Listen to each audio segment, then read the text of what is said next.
Assalamualaikum, selamat datang ke Azra Green. So hari ini kita akan cakap cara untuk menjaga shrimp, cara nak breed shrimp dan punca-punca kepada masalah kematian shrimp. So kita akan bincangkan dalam video ini.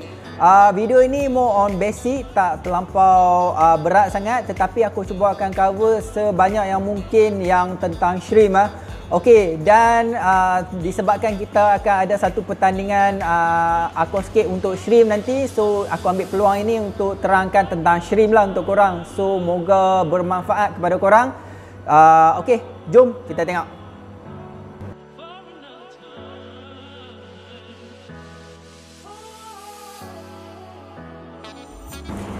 Okey, hari ini kita akan cakap tentang shrimp, udang, iaitu udang hiasan. So kita nak tahu basic cara penjagaan shrimp macam mana, lepas tu macam mana nak set up dia, breeding dia macam mana, apa musuh utama shrimp yang menyebabkan selalunya shrimp akan mati.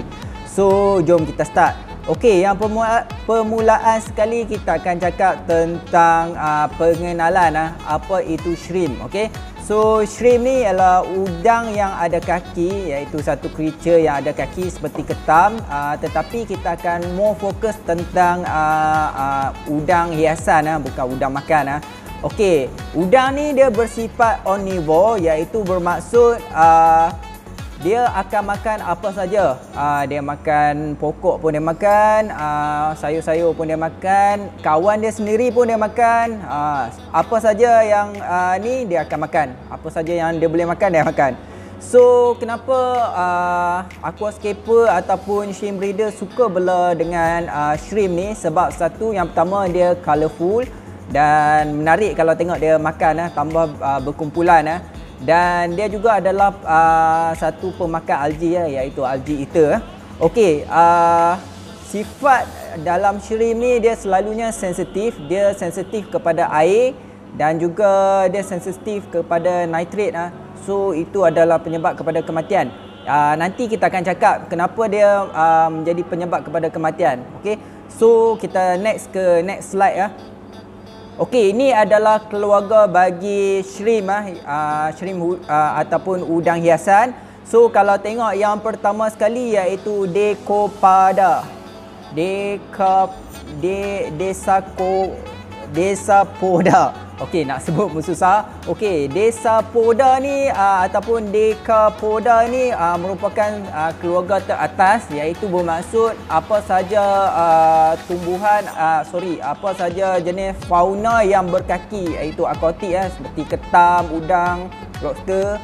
So daripada situ dia pecahkan lagi kepada beberapa family, iaitu untuk family udang ataupun shrimp ni dia adalah Aidae ataupun Palinodidae.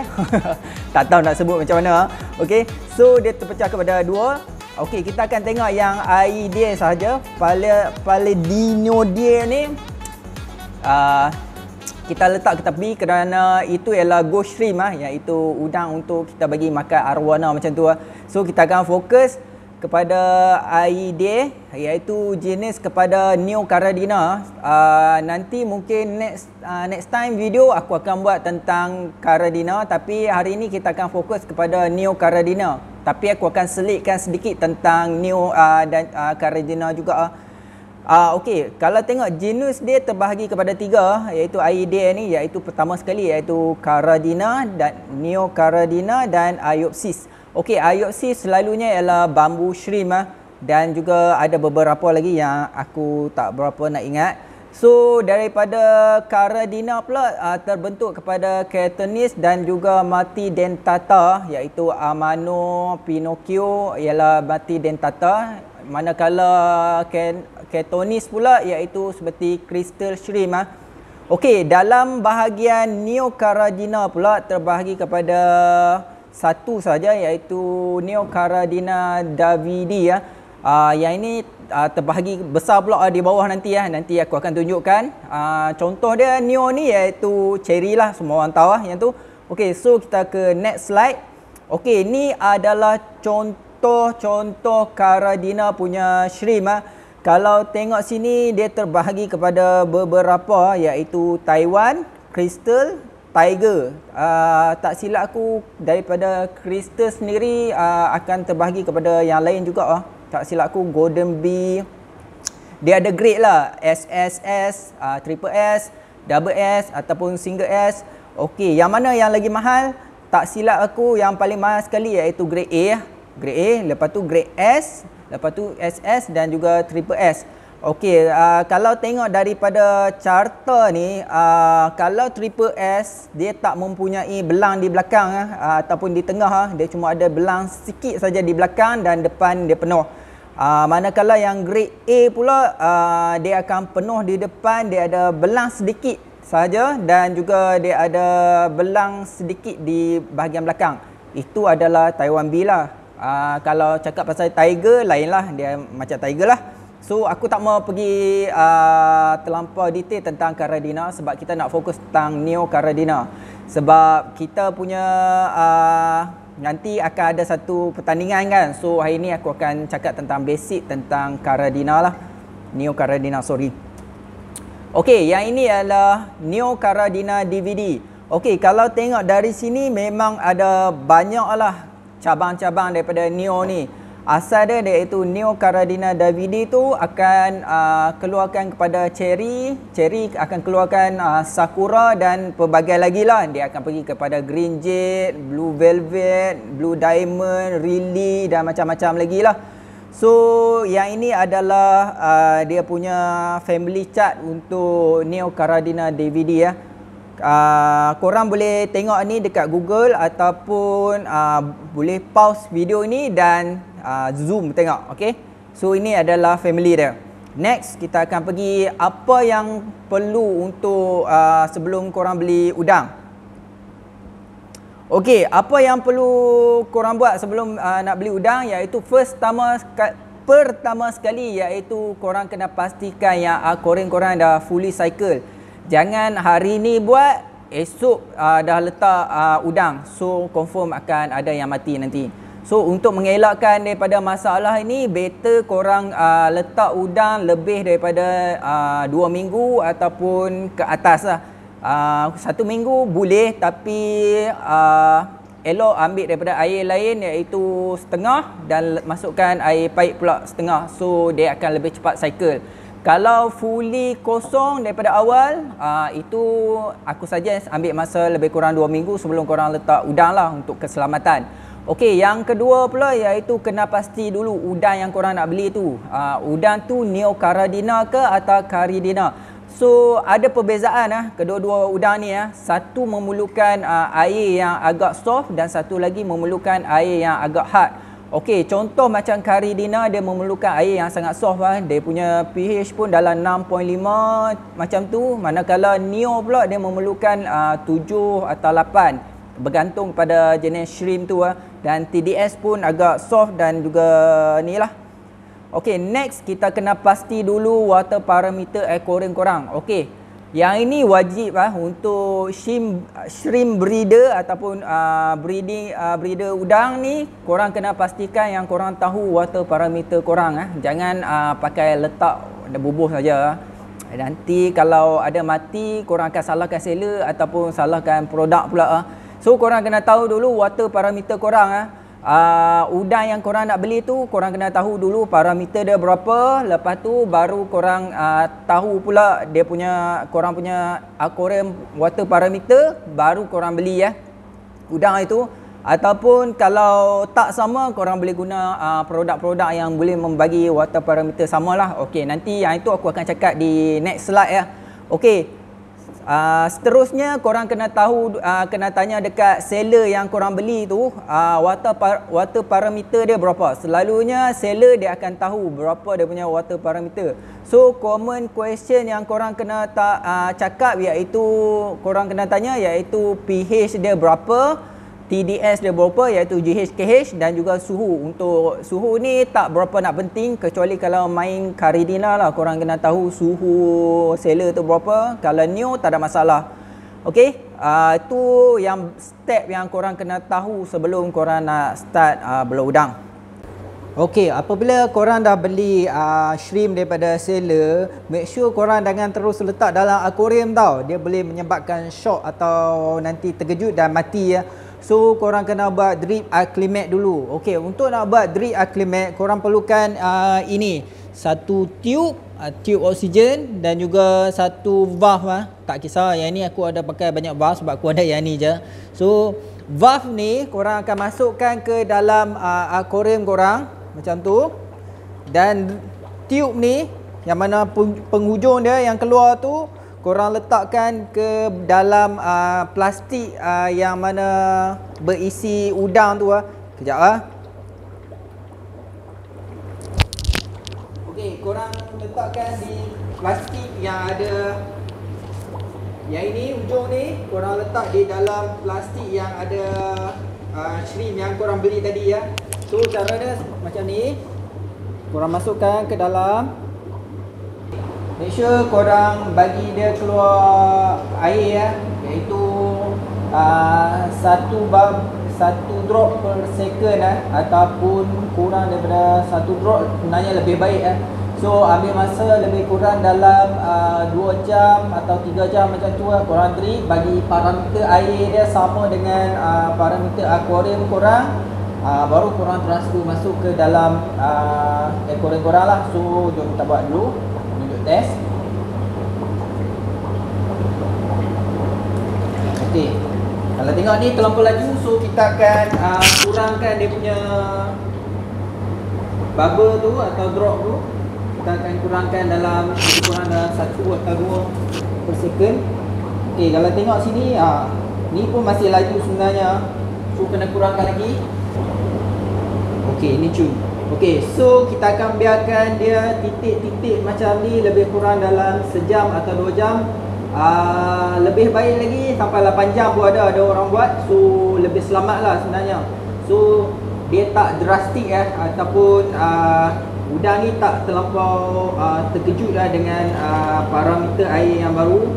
Jika dia terkejut, nanti insyaAllah lah esok tu akan ada yang mati ataupun ada yang fail molting nanti. So kita biarkan dia macam ni lebih kurang dalam 2 jam lah. Selalunya dekat sini 2 jam atau 3 jam kita akan biarkan, bagi dia stable dengan parameter air akuarium kita, baru kita transfer masuk dalam lah. Okey. Okey, kita ke next slide. Okey, ini adalah contoh list udang yang itu range dia, iaitu pH, TDS dan juga suhu. Kalau tengok sini ada Neocaridina, ada Caridina pun ada. Kalau tengok sini ada Black Coco, Bloody Mary, Blue Diamond. Korang boleh refer jadual ni. Jadual ni aku cakap betul tak berapa nak accurate, tetapi average-nya okey lah. Aku guna yang ini untuk sebagai reference. Korang kalau nak tengok, korang boleh pause video ni atau screenshot pun boleh, tak ada masalah. Okey. So kalau tengok sini ada yang perlukan pH 7 sampai ke 8, ada yang TDS yang sangat tinggi pun ada yang sangat sejuk pun ada. So korang boleh refer kepada jadual ni Okey, next kita nak cakap minimum requirement untuk belah udang. Okey, yang ini bagi aku udang dia tak perlukan spesifik ataupun benda-benda yang terlampau hardcore sangat untuk belah dia. Cukup dengan ada sebiji akuarium, ada satu air pump dengan filter span, dah cukup. Itu je untuk udang. Tetapi ada juga beberapa yang aku suggestkan kena beli sebelum korang nak start belah udang ni, iaitu seperti mana pen TDS dan juga pokok akuatik ataupun moss untuk dia berlindung. Kenapa aku kata pen TDS ni penting? Sebab daripada TDS ni selalunya kita dah dapat tahu dia punya GH dan KH. So kita tahu kebanyakan udang ni dia sensitif pada benda-benda tu So daripada situ kita boleh elakkan daripada masalah kematian udang tu Dan optional iaitu seperti no planaria. Yang ini kalau shrimp breeder mesti kena ada lah no planaria, sebab kadang-kadang shrimp tank kita akan terkena high hydra ataupun planaria. Lepas tu kena ada test kit. Ini pun optional lah, iaitu ammonia test kit, nitrate, nitrat, GH, KH. Ini optional, boleh pakai. Tak pakai pun tak ada masalah. selagi korang dah ada TDS pen, tak ada masalah bagi aku. Yang itu optional. Okey, yang ketiga iaitu kipas atau chiller. Okey, kipas dan chiller ni untuk Neo Caridina tak berapa nak penting, tetapi untuk Caridina yes, memang perlukan. Sebab apa? Caridina dia memerlukan air yang sangat sejuk iaitu seperti 24 ke 25 untuk breed. Tapi kalau setakat nak bagi hidup 28 dah cukup. Kita guna kipas selalunya akan dapat 28 macam tu. 28 dah cukup untuk Caridina nak hidup. Tetapi agak lambat breed. Boleh breed tetapi boleh keluar anak tetapi lambat. Selain daripada 25-24 tu memang selalunya cuna untuk Caridina. Untuk Neo dia tak ada masalah. Setakat ni kita test 31 pun still okey, still beranak okey dan berlambak. So tak ada masalah untuk Neo. Okey, next kita pergi kepada slide yang seterusnya. Okey, cara penjagaan udang ataupun shrimp ni. By default penjagaan udang ni tak ada masalah, dia tak terlalu orang panggil serabut ataupun susah sangat. Tak perlu penjagaan yang rapi. Pastikan yang pertama sekali aquarium fully cycle. Lepas tu cara bagi makan udang ni, sebab dia omnivore, so dia makan apa saja. Kalau korang tengok aquarium korang dah penuh dengan algae, kurang-kurangnya korang bagi makan sekali seminggu ataupun 2 kali seminggu dah cukup. Bergantung kepada saiz akuarium dan juga koloni korang lah. Kalau contoh dalam satu akuarium tu ada 100 ekor dan dalam tu pun memang tak ada algae, clean, dah habis semua mereka makan. So eloknya bagi sehari sekali atau sehari 2 kali. Kalau koloni dia lebih kurang dalam setakat ada 10 ekor macam tu, mungkin korang boleh skip bagi 3 hari sekali ataupun 2 hari sekali macam tu dah cukup. Okey. So makanan udang ni selalunya udang ni dia tak kisah, macam aku cakap tadi, kawan dia sendiri pun dia makan. So tak ada masalah. So selalunya dekat sini, kalau dekat Azra kami akan bagi makan snowflake. Kami akan sulam contoh dia hari ini kita bagi snowflake, esok kita mungkin bagi algae ataupun spirulina, ataupun esok tu lusa pula kita bagi makan timun ataupun makanan-makanan yang lain lah. Ada juga aku bagi makan makanan ikan pun ada juga, tak ada masalah sebenarnya. Yang sinking yang jatuh ke bawah bukan yang terapung. Okey, makanan shrimp yang terbaik selalunya makanan tu mesti cepat jatuh ke bawah dan pecah, supaya apa? Senang untuk baby dan juga yang dah dewasa makan. Kalau dia setakat jatuh ke bawah tetapi dia lambat nak pecah, itu satu masalah juga untuk kalau yang dah ada baby So baby ni tak dapat makan sebab nanti semua dapat kat dewasa dulu yang berebut. So baby ketinggalan lah. Itu masalah juga Okey, hindari daripada musuh-musuh dia lah, iaitu predator untuk udang ni. Contoh dia seperti ikan arwana semua tak boleh masuk dalam ni confirm hilang semua. Okey, next kita pergi kepada cara pembiakan udang ni. Okey, cara pembiakan udang ada dua sebenarnya. Kita tengok dulu kita nak bela udang ni untuk apa? Untuk apa tujuan? Just untuk nak bagi makan algae, tak perlu breed lah. Tetapi kalau korang nak breed, by rule dia memang tak boleh ada ikan langsung. Walaupun algae eater. Sebab apa, kami pernah tengok dari mata aku sendiri, iaitu algae eater auto tu telan udang tu, anak udang tu, baby tu. So tak boleh ada ni tak boleh ada udang, tak boleh ada ikan So minimum untuk nak membiakkan satu udang tu by default ialah 20 ekor lah. Itu paling senang nak dapatkan anak ataupun telur. Tetapi 5 pun tak mustahil sebenarnya. Ada juga aquarium yang 5 ekor tetapi dia boleh dapat, bergantung kepada kita lah. Bergantung kepada water parameter juga, sesuai ke tak sesuai untuk dia breed Okey, dan mempunyai jantan dan betina, ini wajib lah. Okey. So next, so kita nak cakap tentang kitaran untuk Neo Caridina. Okey, selalunya kalau kita cakap tentang cherry cherry kalau dia bawa telur iaitu daripada 20 ke 30 biji dalam satu kantung tu dia akan bawa 20 ke 30 biji. Tetapi ada kemungkinan juga lebih kurang daripada 10. Kurang daripada 10 pun ada kemungkinan. Selalunya ialah mama barulah yang baru dewasa dan ada telur. So selalunya dia tak pandai jaga dia punya telur, ada yang jatuh ke bawah, ada yang jadi macam fungus Itu pun bergantung kepada ibu dia sendiri. Okey, selalunya ibu akan bawa average dalam 20 ke 30 lah. Okey. Okey, telur ni dia akan dibawa oleh ibu selama 2 ke 3 minggu bergantung Okey, permulaan kalau tengok telur tu warna cerah putih ke, hijau yang terang ke, kuning yang terang ke, itu bermaksud udang telur tu masih barulah, kurang daripada 1 minggu macam tu.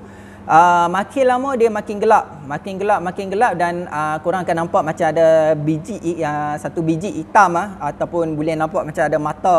Itu bermaksud dia dah tak lama lah, lebih kurang dalam kurang daripada 5 hari lah selalunya.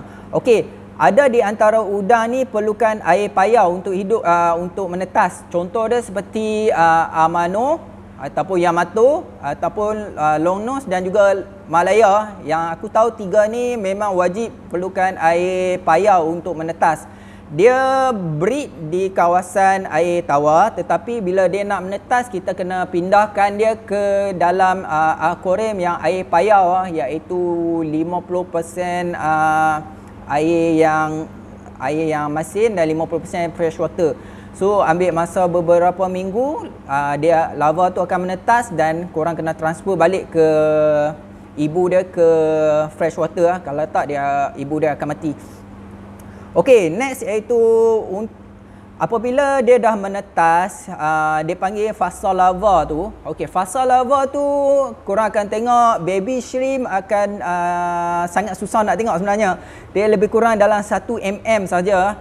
So dia akan hiding di kawasan-kawasan pokok macam tu, di celah-celah batu untuk ambil masa dalam lebih kurang dalam 15 ke 60 hari untuk tukarkan daripada lava tu kepada next version iaitu complete adult lah ataupun kita panggil sebagai shrimp dewasa. So dia ambil masa lebih kurang 60 hari. Dalam masa 60 hari ni korang akan tengok ada baby yang cuba nak dapatkan makanan juga untuk diri dia. Sebenarnya memang fun kalau tengok okey. So itu cara pembiakan udang So ini adalah contoh cross breeding ataupun kahwin silang. Ada di antara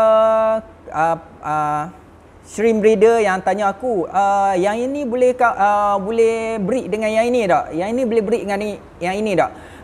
By default yang kita tahu memang Caridina tak boleh breed dengan Neocaridina, memang tak akan keluar anak Yang itu wajib So dan juga contoh macam Neocaridina dan juga Neocaridina iaitu spesies red dan juga spesies blue, kemungkinan nak cross breed itu boleh, tetapi percentage dia kurang lah, tak banyak seperti mana kalau contoh dia kuning dengan merah, itu mungkin boleh, itu sangat boleh So ini adalah contoh-contoh dia saja yang boleh cross breed.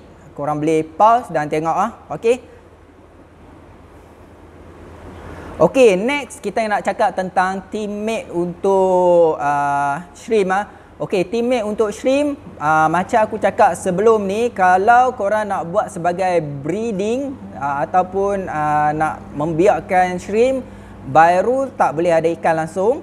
Tetapi kalau just untuk hiasan, nak bagi makan algae dekat aquarium korang, tak ada masalah kalau korang nak letak teammate dia seperti horn snail ke, autochilus ke atau tetra ke, tak ada masalah. Kalau untuk breeding, kalau snail tak ada masalah setakat ni, kecuali assassin pun aku rasa tak mungkin kot. Okey. Okey, ini adalah musuh-musuh utama kepada shrimp kalau tengok sini predator fish macam arowana, itu wajib memang dia akan makan. Yang kedua yang selalunya bawa masalah dalam shrimp breeder iaitu planaria. Ini selalunya memang bawa masalah. Planaria ni boleh menyebabkan udang kita mati dan kita punya koloni jadi kecil Lepas tu high hydra. Okey, high hydra pun sama juga macam planaria, bawa masalah. Ammonia spike. Okey, ammonia spike dan juga nitrate spike ni selalunya akan terjadi kalau kita tak pernah buat water change lah. Okey, untuk water change untuk aquarium shrimp selalunya kita akan buat 10 ke 30% sahaja. Seminggu sekali atau 2 minggu sekali ya. Dia tak boleh buat terlalu banyak Apabila buat terlalu banyak, so water parameter dah berbeza, akan menyebabkan shrimp itu gagal lah, fail to molting nanti ataupun mati ya. So bahaya, jangan buat melebihi daripada 30% ya.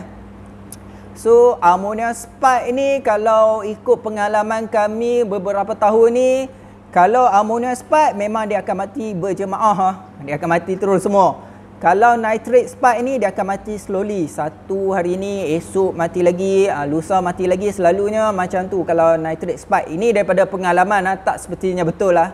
Okey, so molting problem ini juga ada masalah. Ini selalunya berkaitan dengan water parameter dan juga kalsium yang tak cukup Molting problem ni nanti aku akan tunjukkan apa itu masalah molting problem. Lepas tu unbalanced parameter. Yang ini pun sama juga, ada berkaitan dengan dua di atas Okey. So yang seterusnya goldfish. Goldfish juga tak boleh duduk dengan shrimp. Dia akan kacau, dia akan pukul dan dia akan mati. Danio zebra pun sama juga, tiger barb pun sama juga. Yang ini memang tak boleh dengan dia. Selalunya dia akan pukul. So ada video tak silap aku post dekat Kpam dahulu yang Danio zebra tu pukul shrimp tu Okay, so next kita teruskan. Okay, ini adalah contoh planaria. Okay, kalau tengok sebelah kiri ni iaitu planaria. Dia seperti dia adalah cacing yang ada mata. Planaria ni kita tak boleh potong dia tau. Kalau potong dia akan jadi 2. Kalau kita potong 3 dia akan jadi 3 ekor. So jangan potong. So ubat dia adalah no planaria. Okey, dekat sini Azra kita pakai no planaria untuk membunuh planaria ni lah. Okey, ingredient untuk no planaria tak silap aku adalah satu macam buah, aku tak ingat buah apa, nanti aku akan check balik. Okey, so high hydra. Okey, high hydra ni dia lebih kurang macam obo-obo tapi melekat di kawasan dinding, pokok dan juga lain-lain lah. So high hydra dan juga planaria ni selalunya dibawa oleh akuarium yang lain yang dah terkena. Dia duduk di dalam pokok ataupun batu dan kita transfer pula benda tu ke dalam akuarium shrimp kita dan dia akan merebak lah. So planaria dan juga high hydra ni selalunya dia akan makan baby shrimp so berbahaya. Kalau tengok high hydra ni kami pernah kena dan kami pernah shutdown 2 akuarium disebabkan high hydra ni. So jawapan dia untuk membunuh high hydra ni iaitu dengan scrap dia keluar, tapi pastikan korang scrap semua termasuk sekali dengan dia punya substrate, ataupun korang boleh guna no planaria juga. Setakat ni no planaria successful untuk membunuh high hydra juga.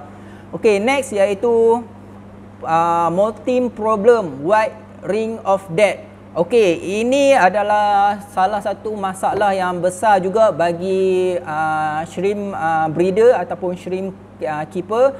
Kerana apa? Molting problem ni selalu terjadi selalunya sebenarnya.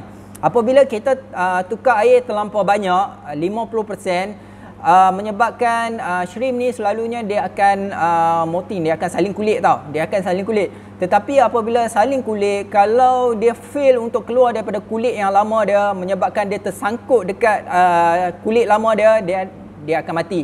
Itu confirm. Ataupun kalau dia tak mati pun, esok atau lusa dia akan mati sebab dia akan slowly mati sebab tak cukup kalsium. Lapisan kulit yang lama tu dia tak boleh keluar dan dia telah keluarkan kulit yang baru dan dia jadi kecil dan streskan dia dan matilah. Okey, selalunya masalah molting problem ni disebabkan unbalanced water parameter lah. Contoh dia sepatutnya shrimp tu memerlukan 190 TDS, tetapi tengok-tengok tiba-tiba jadi 80 saja. So dia jadi masalah dekat situ untuk nak molting. dan kemungkinan besar dia akan matilah sebab dia sensitif sikit.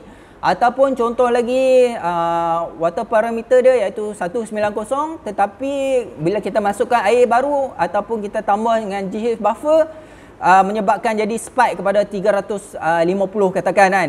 So itu pun ada masalah juga apabila terlampau banyak kalsium dalam akuarium tu ataupun GH dia terlalu tinggi, akan menyebabkan kulit tu keras tau. Kulit dia punya kulit udang tu terlampau keras menyebabkan dia susah nak keluar daripada dia punya kulit tu dan menyebabkan mati. Itu pun salah satu penyebab je. So dia kena balance benda tu Okey. Dia adalah masalah kalsium dan juga protein macam aku cakap tadi, terlebih penggunaan GH dan KH macam aku cakap tadi. Okey, udang memerlukan tenaga lebih untuk keluar daripada kulit macam aku cakap tadi. 30 ke 50% saja water change jangan lebih 50% sangat bahaya sebenarnya, akan menyebabkan kematian ataupun risiko kematian tu sangat tinggi Okey, ada satu contoh, ada satu customer kami Azra, dia menggunakan AR buffer. Pada masa tu dia punya TDS dia lebih kurang dalam 250 dan dia masukkan lagi GH buffer. GH buffer ni macam kita tahu dia akan menaikkan TDS dan juga GH. Okey, apabila terlampau tinggi, shrimp tu akan jadi pening tau. Tiba-tiba spike kan daripada air daripada 250 TDS tiba-tiba jadi sampai 300 400 TDS. Shrimp tu akan pening. Korang boleh tengok dia dah pening, dia duduk diam ataupun dia kalau berenang pun tengok-tengok jatuh. Dia tak aktif So bermaksud itu dia dah pening. Kalau dah jadi macam tu memang selalunya sangat susah lah untuk kita nak recover balik dia punya water parameter tu kalau korang tukar air pun korang boleh tukar setakat 50% tapi akan berbahaya juga akan menyebabkan mati pula nanti.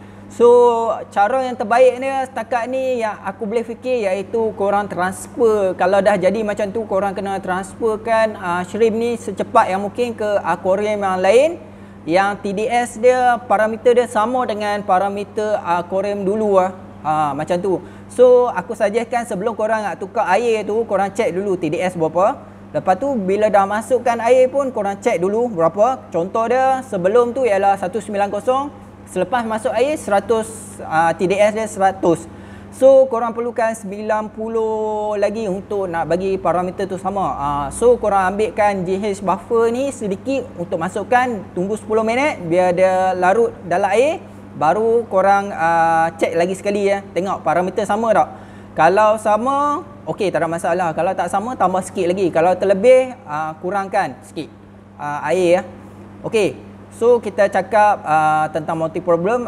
So ada beberapa produk lah yang boleh guna untuk masalah multi problem ni, iaitu pertama sekali produk daripada kami iaitu AR GH buffer ataupun SeaChem Equilibrium. Kedua-duanya menaikkan GH, tetapi aku cakap betul-betul kalau korang nak pakai kedua-dua produk ni, make sure korang kena ada plan TDS dulu sebelum guna. Kalau tak akan ada masalah. Okey, so sampai di situ saja perkongsian kita untuk kali ini. Jika anda suka video ini, anda boleh share, like, subscribe. Jumpa di episod akan datang. Bye-bye.